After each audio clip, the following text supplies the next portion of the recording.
खोपोलीतील शिवसेनेचे कार्यकर्ते मंगेश काळोखे यांच्या हत्येला 8 दिवस उलटून गेलेत.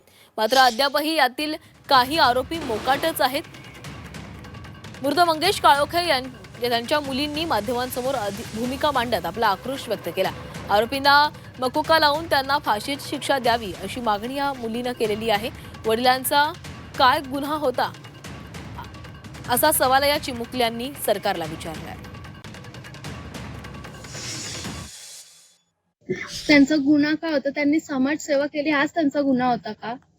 त्यांना फाशी झालीच पाहिजे. नाहीतर रस्त्यावर जाताना कोण 100 वेळा विचार करतील लोक. ते अख्खे माझेच पप्पा नव्हते, ते अख्ख्या गावात पालन पोषण करत होते ते माझे पप्पा. आता आमच्या मुलीवाली जातील शाळेत, त्यांना ते सुटून आले तर आमच्या अख्ख्या गावाला धोका आहे त्यांच्यापासून.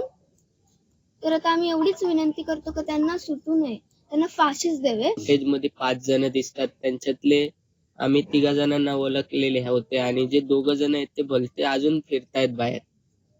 त्यांना नाही अटक केली अजून.